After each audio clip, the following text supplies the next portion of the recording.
écoutez Radio Ma'arif.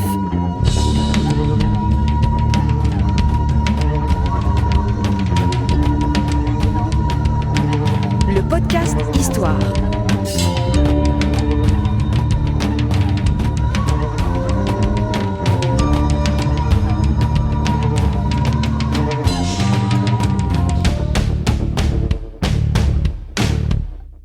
La saison 3 du podcast Histoire vous est offerte avec le soutien de Maroc Télécom.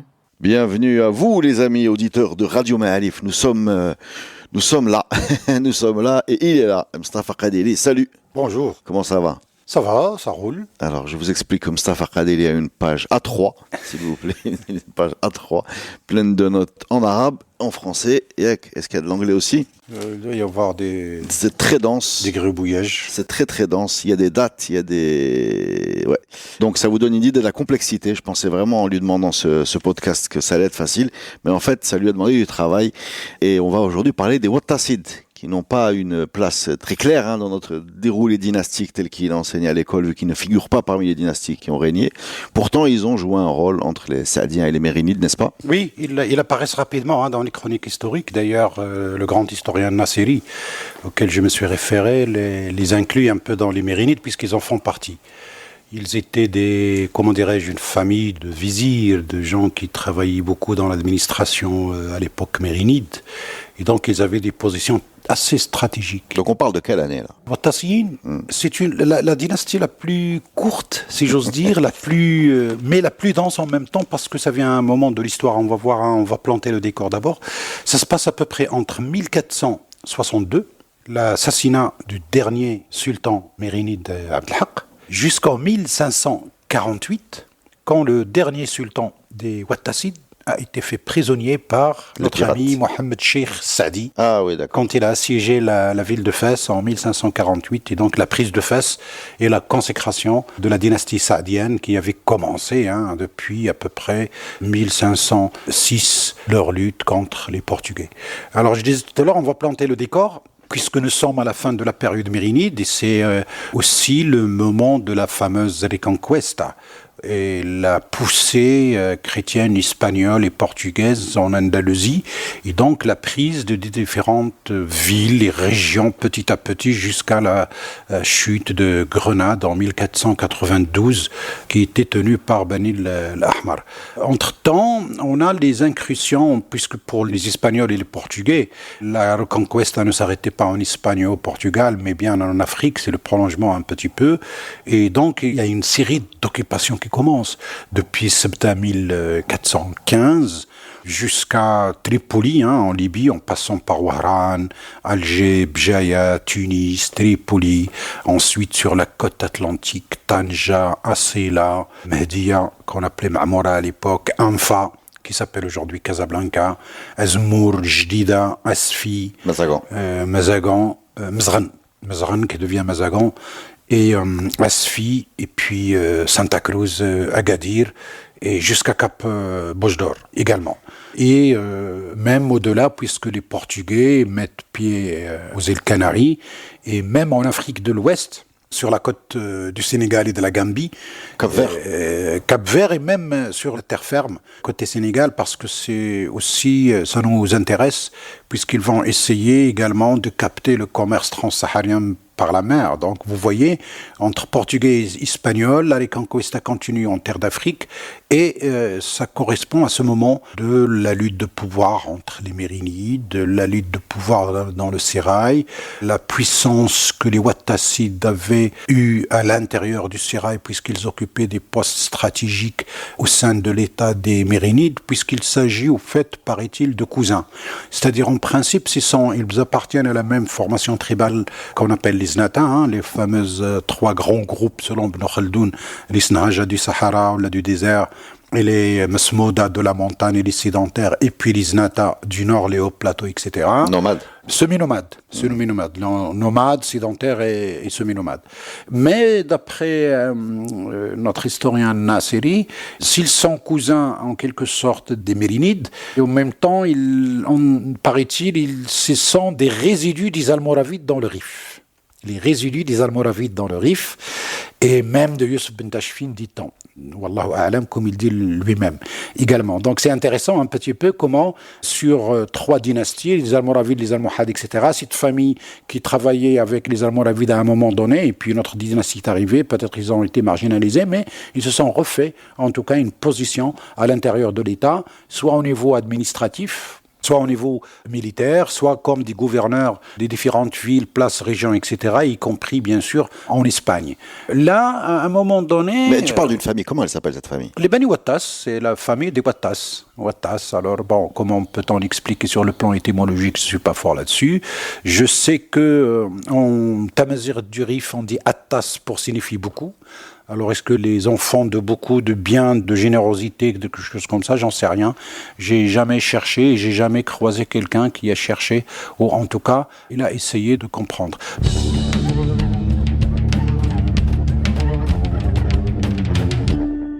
Alors revenons aux Wattassides, donc Bani Wattas. Bani Wattas, peut-être elle jouait le même rôle avec les Mérinides. Les Mérinides jouaient ce rôle avec les Almohades. Les Mérinides, c'est des Znata, et quand on parle de l'histoire de l'Andalousie, c'est les Znata de bout en bout. Depuis Tariq ibn Ziyad jusqu'à le fugitif des Umayyads, Abdurrahman Dakhil, qui a trouvé l'Iznat al-Mansour ibn Abi Amir, qui lui a fait son état, parce qu'on parle du califat Umayyad de Cordoue, mais au fait, c'est l'Iznat qui était là, puisque lui, c'est juste quelqu'un qui s'est échappé de Damas avec la fin de la dynastie pour créer une nouvelle dynastie en Espagne, mais c'est l'Iznat. Donc, au fait, quand on parle de l'histoire de ce qu'ils appellent les Berbères en général, c'est surtout l'Iznat, puisque c'est les Znata qui occupent un peu les rives de la Méditerranée, et c'est eux qui ont structuré à peu près toute l'histoire de l'Espagne, des Umayyads, des Almoravides, des Almohades, et eux-mêmes des Mérinides. Et quand ils prennent le pouvoir, les Wattassides, en quelque sorte, prennent le relais de cette fonction de bureaucratie, de fonctionnaire, et qui était essentiellement à l'époque les percepteurs des impôts. C'est pratiquement la seule bureaucratie qui était très très très bien organisée, puisque l'État ne peut pas vivre qu'avec des impôts, entre autres. D'accord, alors donc... Eh bien, comme ils étaient très puissants à l'intérieur de l'État mérinide, à un moment donné, suite à des clashs et des luttes de pouvoir à l'intérieur du sérail, il y a un sultan qui les a massacrés carrément. Et quelques-uns ont réussi à s'échapper. Et ce sultan des Mérinides qui les a massacrés, et non seulement cela, mais il les a massacrés et il a désigné, il a massacré la famille, y compris son grand vizir, il a désigné 2 juifs, Haroun et Shawil, en 1462, pour prendre leur place et gérer les affaires publiques, y compris la perception des impôts, etc. Et vous imaginez un petit peu la provocation faite par le sultan mérinide vis-à-vis de la population de la ville de Fès, essentiellement, qui était leur capitale, et de tout le nord du Maroc.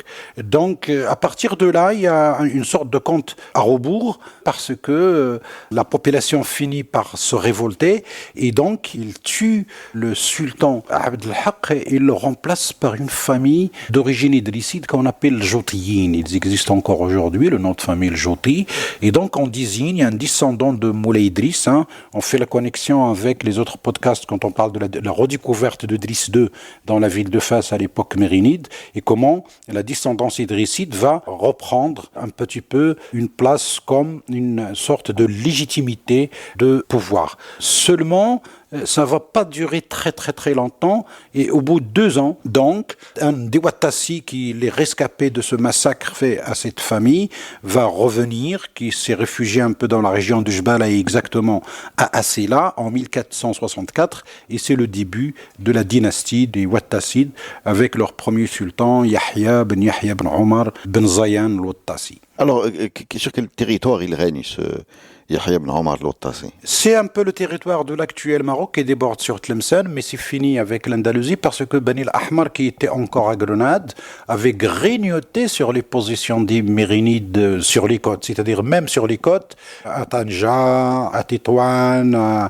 Les Bani al-Ahmar sont devenus dominants, alors que Bani al-Ahmar de Grenade était sous autorité mérinide, et ils ont réussi à les chasser de leur position même en Espagne, et ils ont ont commencé à occuper les côtes de ce qu'on appelle aujourd'hui le Maroc. C'est-à-dire les Mérinides qui étaient puissants sont devenus sous l'autorité de Bani al-Ahmar. Et c'est aussi dans ce contexte de la débandade de la dynastie mérinide qui n'arrivait plus non seulement à maîtriser l'Espagne qui faisait partie de leur empire, mais également même sur leur territoire du Maroc où ils n'arrivaient pas du tout à assurer la défense du territoire. Alors attends, j'ai un flou là. Qui sont ces Beni Ahmar? C'est le dernier, la dynastie des derniers rois de Grenade, dont on va reparler de leur dernier. C'est Abou Abdallah. C'est cette dynastie-là, on appelle Bani al-Ahmar. Beni Ahmar à cause de leur palais. Non, al-Hamra, non, rien à voir. Non, rien à voir. Al-Hamar, bon, al-Hamar, c'est un. Merci beaucoup. Non, al-Hamra, il date de bien avant. Parce que al-Hamra, il date de bien avant. Mais Bani al-Ahmar, on va voir comment, quand il va se réfugier au Maroc, il va évoquer. Donc ça, c'est la famille royale grenadine. De Grenade, qui était sous autorité mérinide, et comment ils vont renverser la vapeur jusqu'à ce qu'ils dominent même les Mérinides, et les Mérinides vont se rétracter devant eux. Et donc, avec cette question de lutte pour le pouvoir, les Wattassides vont prendre le relais après cet intermède des Jotéyines qui a duré 2 ans. D'accord, donc les Jotéyines, c'est un intermède. Les Wattassides prennent le pouvoir.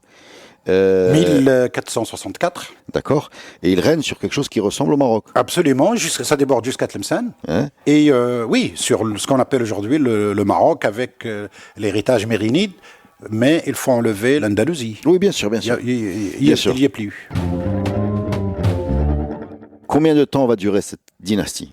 Pratiquement de 1462 jusqu'à la prise de la ville de Fès et l'emprisonnement du dernier de leurs sultans en 1548 par Mohamed Shirsen. D'accord. Entre-temps, il y a eu quoi de notable dans cette période?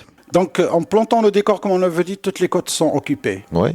La lutte de pouvoir à l'intérieur, l'affaiblissement du pouvoir, donc c'est-à-dire... C'est un problème pour les Marocains, on va le rappeler. Bien sûr. C'est-à-dire que ce débarquement qui occupe les côtes, c'est une cause un peu nationale, quoi. Bien sûr, ils ont même réussi à avoir un gouverneur local, Yahya Ta'fouft, dans la région d'Asfi, avec qui ils vont avoir une sorte de traité de protectorat, on va l'appeler comme ça.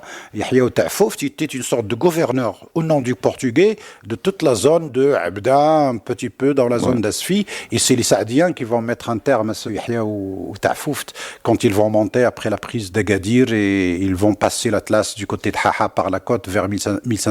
Alors, pour être clair, ce que les gens attendent des Wattassides, c'est qu'ils chassent les Portugais. En principe. Voilà. Est-ce qu'ils vont se lancer dans cette opération? Ils vont essayer. Ils vont mener bataille à Silla, ils vont mener bataille à Anfa, ils vont à Kaza, ils vont mener bataille à Mamoura également. C'est-à-dire, ils essaient de remonter la pente. Et puis, même quand les Saadiens commencent à lutter contre les Portugais sur la côte, je veux dire, c'est les Wattassides les aidaient. Au début, les Saadiens prêtent allégeance aux Wattassides et ils jouent le jeu de faire ce qu'ils appelaient le djihad contre les Portugais dans la zone du Souss au nom des Wattassides. Sauf à un moment donné, quand ils réussissent et qu'ils traversent l'Atlas, ils regroupent les tribus, etc. Et ils commencent à lorgner sur le pouvoir. Et c'est comme ça qu'une fois arrivés à Marrakech, même le gouverneur Wattasside de Marrakech leur ouvre la porte. Il ne lutte pas contre les Saadiens, sauf quelques jours plus tard, il l'invite à une partie de chasse d'après une Nassiri et l'empoisonne avec le qrishlet. Je ne sais pas, le qrishlet, c'est les petits gâteaux mkerkbin, marouf Marrakech, qrishlet. D'accord. C'est des petits... En l'occurrence... on peut dire qrishlet empoisonné. C'était pas une bonne idée de les manger ce jour-là. Ouais. Non, alors, qui empoisonne qui? Les Saadiens empoisonnent le gouverneur de Marrakech, le gouverneur Wattasside de Marrakech, qui leur a ouvert les portes. D'accord. Pourquoi les Saadiens réussissent là où les Wattassides ont échoué? Est-ce que c'est une question militaire, de ressources, de stratégie, c'est quoi? Il peut y avoir de tout, et surtout aussi l'adhésion des tribus, et puis avoir les ressources humaines et financières pour le faire. Je veux dire, les Wattassides avaient l'Anfad. Ce qu'on appelle l'Anfad, dans les textes, c'est l'artillerie. Mais, paraît-il, il y a... Les canons. Les canons, absolument. Comment tu appelles ça? L'Anfad. C'est comme ça qu'on les écrit dans nos manuscrits. L'Anfad. L'Anfad. L'Anfad, en fait, on prononce ça l'Anfad. Et c'est un terme qui est resté vivant dans le vocabulaire, en tout cas, que j'ai retrouvé dans le Moyen Atlas jusqu'au XXe siècle. Quand on me parlait de la guerre coloniale, on parlait beaucoup de l'Anfad. Je demandais, mais qu'est-ce que c'est? Donc, ils avaient les deux des canons. Oui. Les Wattassides ou les Saadiens. Tout à fait. Tout à fait.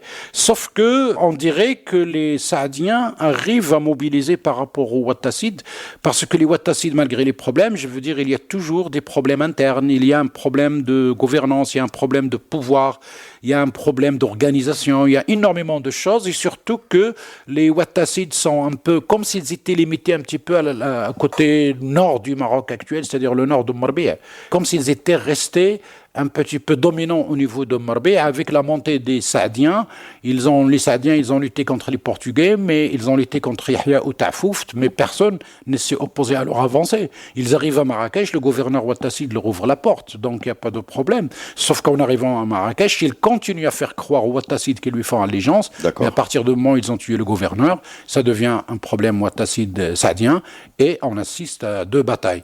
Le sultan Ouattacide qui arrive pour assiéger la ville de Marrakech, sans succès, parce qu'il a eu une révolte chez lui à Fès, et donc il repart.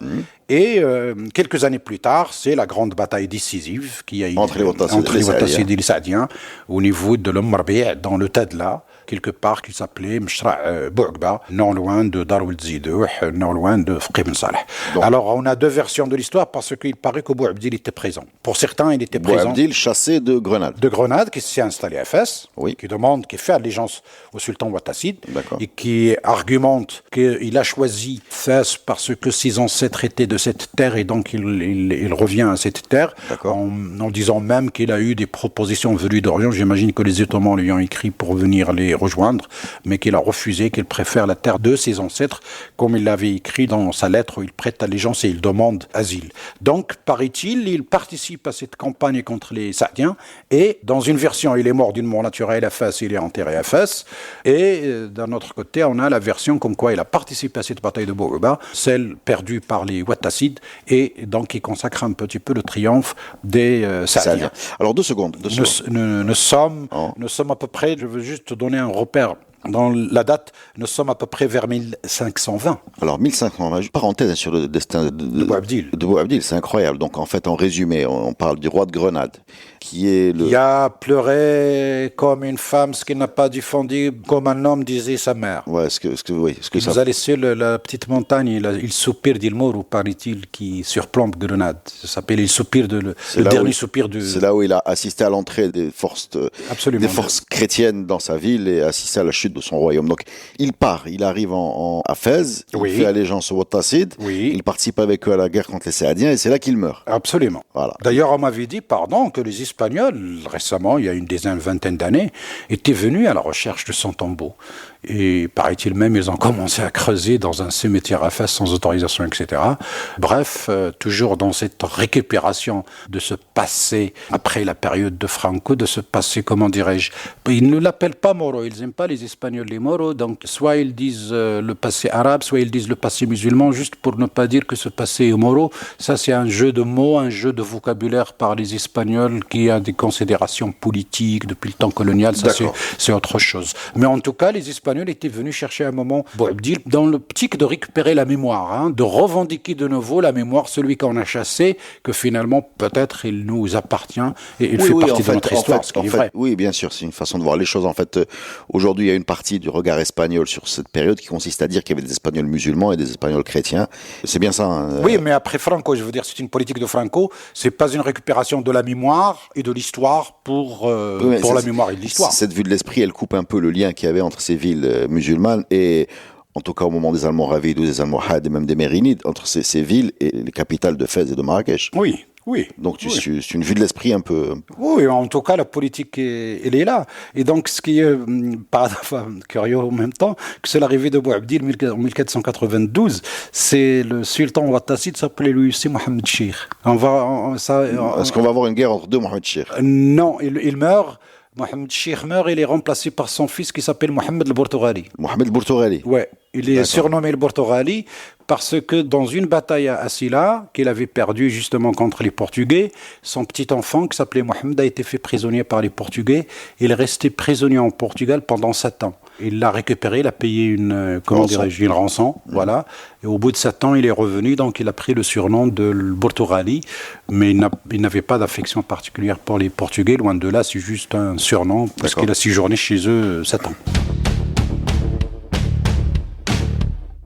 revenons à cette bataille entre les Saadiens et au niveau de l'Oumar Bey, les Saadiens et les Wattassides. C'est du côté saadien. Qui c'est qui est à la tête de l'armée? C'est Mohamed Cheikh. Mohamed Cheikh était avec son frère Moulay Ahmed Al-Arj. D'accord. Et donc après, ils se sont disputés. Mohamed Cheikh prend les devants. C'est Mohamed Cheikh qui prend face par la suite. Mais jusqu'à cette bataille-là, c'est Ahmed Al-Arj, surnommé Al-Arj, qui était le pilote un petit peu de cette famille saadienne. Donc c'est une grande bataille, ça, j'imagine. Oui, très grande bataille. Est-ce qu'elle est documentée? Est-ce qu'on sait oui, combien... oui, on a les documents, on a beaucoup de personnages en ont parlé, parce que, attention, nous sommes à une période où on a beaucoup d'écrivains. Nous sommes à la fin de la période mérinide, où on a connu quand même quelqu'un qui s'appelait Ibn Khaldoun, entre autres. Et puis Ibn Khaldoun, Abdelrahman, on parle beaucoup d'Abdelrahman et on oublie son frère Yahya, qui est aussi un grand écrivain qui a laissé aussi des ouvrages, mais malheureusement, il est éclipsé par la grande image de son frère Abdelrahman. C'est un Donc moment... Yahya, c'est Yahya le... Yahya ibn Khaldoun, son frère d'Abdelrahman. Je découvre. Abdelrahman, il couvre un petit peu. Il a écrasé la famille. Il a écrasé la famille, tout à fait.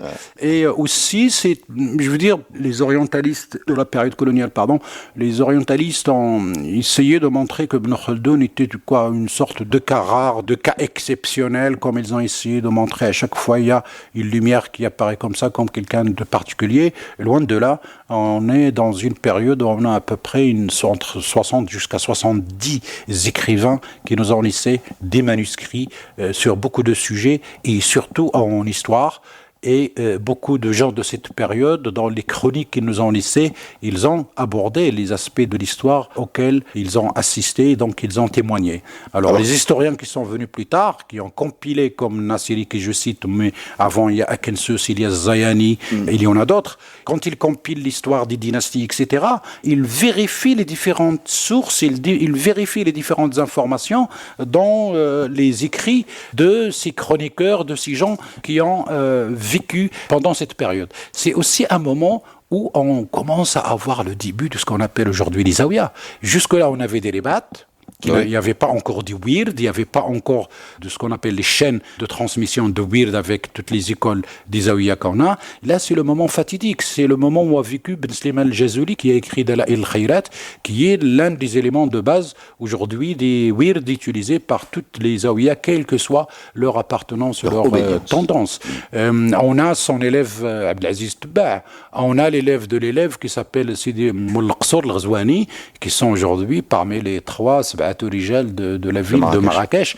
Et on a aussi, je veux dire, ça c'est côté Marrakech, on a aussi Afas, dit non, illustre. On a Louane Charissi, le père, qui nous a laissé le Mi'yar, un 20 volumes un petit peu sur la jurisprudence, sur les litiges et comment résoudre les problèmes, etc.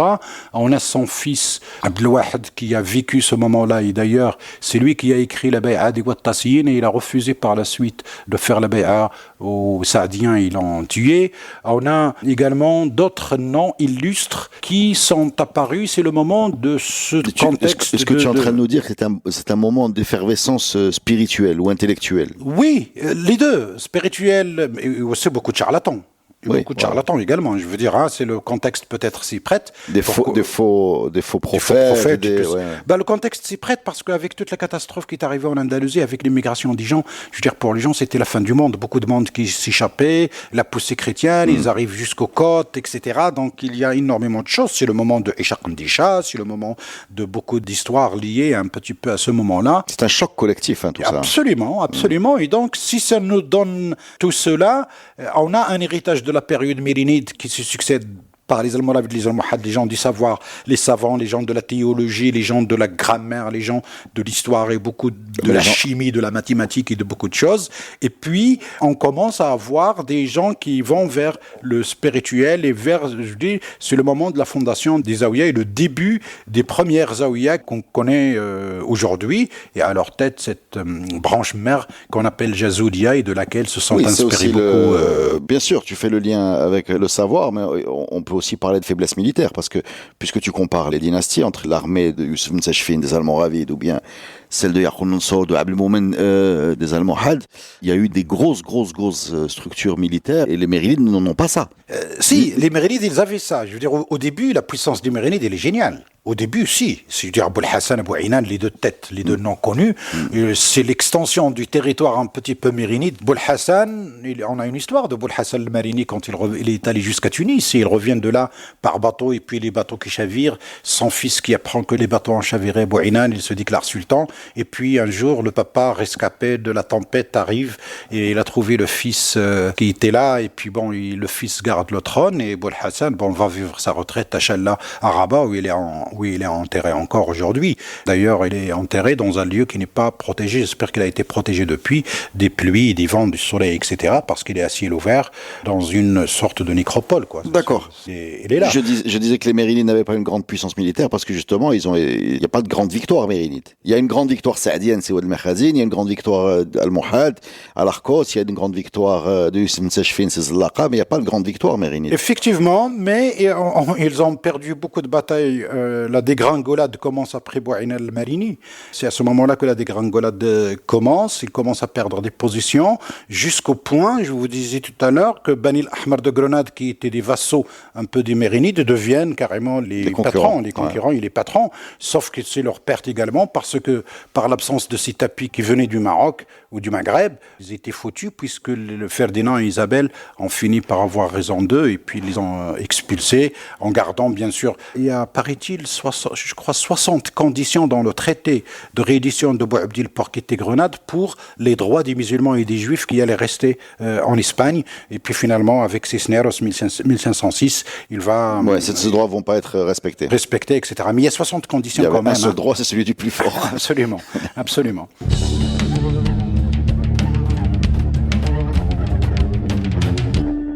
Est-ce que la bataille entre les Mérinides et Mohamed Cheikh et son frère Mohamed Al-Haraj, c'est ça? Oui. Les Saadiens, ça va sonner la fin des Ouattassides, définitive? C'est la fin des Ouattassides, c'est le début de la fin de toute façon, parce que le sultan réfugié à Fès, c'est là qu'il se marie avec Sayyid al-Hurra et il rejoint la ville de... C'est lui qui a rejoint la femme. Vous savez, cette histoire de femme, Sayyid al-Hurra de Chefchaouen, qui était très puissante, on prépare etc. un podcast là-dessus, d'ailleurs. Eh ben, c'est le sultan qui a été chez elle, je veux dire, il a demandé sa main et il l'a rejoint, c'est pas elle qui est venue à Fès, mais c'est le moment peut-être où il cherchait de l'alliance auprès des gens qui se sont installés là, puisque Titouan, détruite auparavant, donc va être reprise par... il va désigner d'ailleurs Al-Mandri comme un peu chef de la communauté andalouse qui est arrivé et qui va organiser de nouveau la ville. On a la ville de Chefchaouen par les Rachid qui vont construire la ville dont Sayyid al-Hurra est issu, c'est leur fille.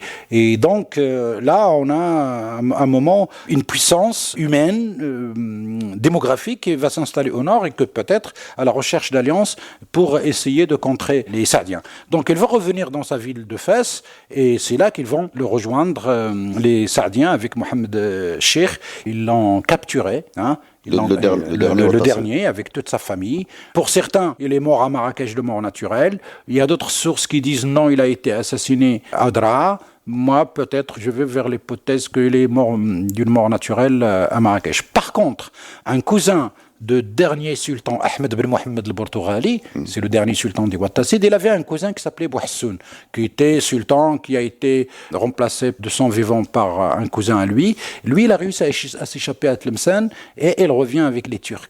Et donc, il reprend la ville de Fès et Mohamed Cheikh s'échappe de la ville de Fès de nouveau pour rejoindre sa Marrakech. Et donc, il prépare de nouveau une nouvelle armée 2 ans plus tard. La même année, il revient et il reprend la ville de Fès. Mais donc, là, on a une résurgence ouattasside. Oui, on a une tentative de résurgence avec Bouhassoun. Avec les Turcs. Et c'est dingue parce que l'histoire se refait, parce que c'est ce qui va se passer des années plus tard. Un peu plus tard. Avec Abdelmalek. Nous sommes en 1535. Voilà, nous sommes en 1535. Il revient, parce que les Turcs, il y a à l'époque encore, au niveau de ce qu'on appelle le Maghreb central et le Maghreb oriental, c'est-à-dire la Tunisie et l'Algérie, c'est qu'il y avait une lutte entre Bani Zayan et Bani Hafs. Bani Hafs qui était à Tunis. Ils ont réussi à venir jusqu'à Tlemcen et à occuper Tlemcen. Et donc, il va y avoir une lutte de pouvoir entre les Bani Zayan qui étaient à Tlemcen et les Bani Hafs qui étaient à Tunis. Les Bani Hafs, c'est l'héritage des Almohades. Oui, de Abou Hafs Omar. Fasca al-Hantati. De la région aujourd'hui des Mintanout qui a été envoyé là-bas pour gouverner. Non, pas lui, son petit-fils. Absolument, mais il a créé une dynastie purement tunisienne parce que vous savez, c'est classique, ça se passe par le mariage. C'est le Fasca al-Hantati qui devient Abou Hafs Omar. Qui devient Abou Hafs Omar sous le baptisé entre guillemets par Ibn Soumert et qui accompagne, qui fait partie du cabinet des 10. Tout à fait. Ouais, tout à fait. Et dont les petits-enfants vont créer les Hafsides en Tunisie. Absolument, jusqu'à l'arrivée des Ottomans qui vont balayer et les Bani Zayan et les Hafsides. D'accord, donc les Turcs essayent de pousser le dernier Ouattasi. Oui, ils arrivent à faire, ils l'occupent, et d'après Nasseri, l'armée a abusé de l'hospitalité, donc ils ont commencé à abuser de la population et à prendre les femmes et les filles de force. Ah bon? Et donc ils se plaignent auprès de Bouhassoun, et donc ils les payent pour repartir. C'est à ce moment-là que les Saadiens reprennent la guerre, et donc ils assiègent de nouveau Fès et ils tuent Bouhassoun. Et là c'est fini. Ouais, là c'est c'est le dernier moment, 1548. J'ai lu quelque part qu'il y avait une fuite de Ouattassides qui était faite à travers par les pirates. C'est une bêtise, ça. Non, paraît-il que ce Bouhassoun, alors certains disent qu'il est parti directement à Tlemcen chez les Turcs, d'autres disent non, il est passé par l'Espagne pour voir le roi. Je ne sais pas si c'est Ferdinand, je crois plus c'est Ferdinand encore, en tout cas le roi. En Espagne. Et le roi, il était absent, il était en visite en Allemagne. Et donc il le rejoint en Allemagne. Paraît-il, il lui donne des bateaux. Et c'est là qu'il a essayé de débarquer au niveau du Rif, il réussit pas. Et c'est là que, paraît-il, les pirates l'ont pris. Donc on est entre deux versions de l'histoire. Une qui te dit qu'il s'est échappé directement à Tlemcen, une autre qui te dit non, il est parti d'abord en Espagne, il est arrivé jusqu'en Allemagne, l'autre lui donne des bateaux, et c'est là qu'il est pris par les pirates. Mais en tout cas, il a fini chez les Ottomans et il a essayé de reprendre pied dans la ville de Fès avec l'aide des Ottomans qui ont réussi d'ailleurs la prise de Fès. Paraît-il, la ville de Fès, les habitants étaient très contents, mais tout de suite après, l'armée va commencer à faire ses exactions. C'est un peu classique et du coup, ils se débarrassent de cette armée et c'est là que les Saadiens vont reprendre du terrain. Les Saadiens vont reprendre du terrain également parce que leur victoire contre les Portugais sur les côtes va leur donner beaucoup de prestige. C'est bien ça? Oui. C'est-à-dire que la prise d'Agadir, Santa Cruz, ensuite dans la foulée. De la côte. Il commence par la côte, il traverse par le Haut Atlas occidental. Je ne sais pas moi dans quelle mesure la population a son mot à dire, mais peut-être va faire basculer la population du côté de cette famille-là. Oh, ils vont jouer sur le symbolique aussi, parce qu'ils vont déterrer le Sidi Ben Slimane al-Jazuli, le Moldala el-Khayrat. Ils vont transférer le tombeau de Ben Slimane al-Jazuli. Il était où? Il était dans Haha. D'accord, et ils le mettent à Marrakech. Et ils l'amènent à Marrakech. Et donc, ils instrumentalisent un petit peu la symbolique de ce personnage qui est très respecté et qui a laissé beaucoup de disciples dans Sidi Abdelaziz Tba, Al-Ghazouani, beaucoup d'autres un peu disséminés partout. Et donc, ils vont jouer sur la symbolique et c'est là qu'ils vont avoir l'adhésion des réseaux des Zawiya, des Darawish, des Morabit, des Mjdoub. Tout ce beau monde un petit peu qui était dans ce contexte de décadence et en même temps d'émergence des différentes idées alternatives, tout ce beau monde va adhérer aux Saadiens et je crois qu'ils vont paver la voie au niveau de la propagande au niveau des tribus pour réunir le maximum possible de monde. Surtout qu'ils avaient déjà le soutien quand même de ce qu'on appelle les Msmoda, les Senhaja du Sahara. Donc là, on a deux groupements très importants. Et puis en général, quand ça monte du sud vers le nord, ça marche. C'est très difficile de partir du nord vers le sud. C'est plutôt l'inverse où les choses fonctionnent très bien, que peut-être pour des raisons démographiques, tout simplement parce que malgré les apparences, c'est le sud qui est surpeuplé, c'est la montagne qui est surpeuplée, ce ne sont pas les plaines. Eh bien, merci. Est-ce que tu as quelque chose à rajouter sur ces Ouattassides qui sont une sorte de demi-dynastie coincée entre les Saadiens et les Mérinides, qui ne sont pas dans la sélection officielle qu'on nous a fait pour l'école? On donne des flashs. Est-ce que tu as quelque chose à rajouter sur là, c'est les noms des saints et des marabouts qu'on a aujourd'hui. Par exemple, là, on a Sid el-Behloul Domzab, je crois, côté Chaouia, qui était vivant également. Les trois que j'ai cités tout à l'heure. Beaucoup de noms de saints qui sont encore vivants, si j'ose dire, aujourd'hui, qui sont présents dans l'imaginaire, autour desquels se font des Moussem, soit les Sba'atou Rijal ou des gens disséminés un peu à droite, à gauche.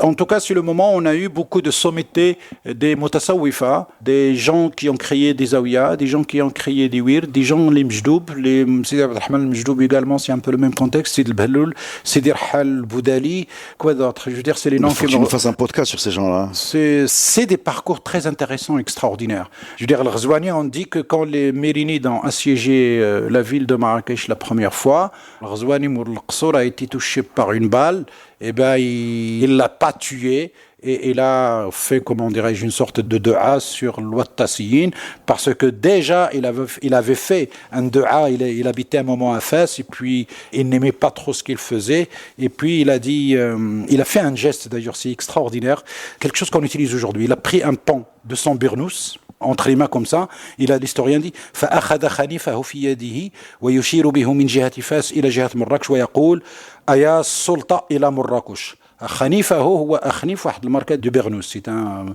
Akhnif, c'est un Bernous noir, très lourd, c'est un Bernous de...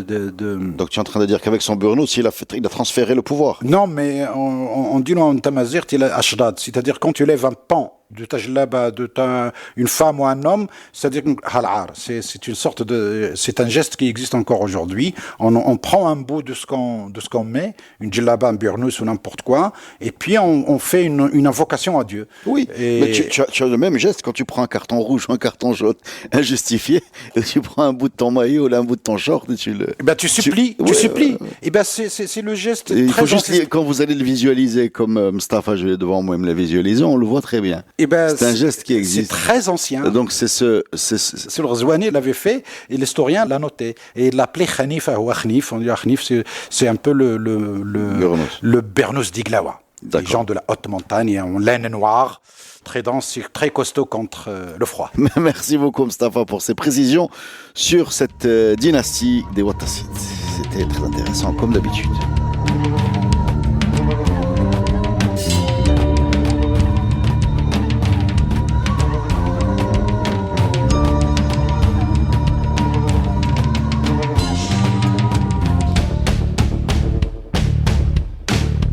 La saison 3 du podcast Histoire vous est offerte avec le soutien de Maroc Télécom. Maroc Télécom, un monde nouveau vous appelle.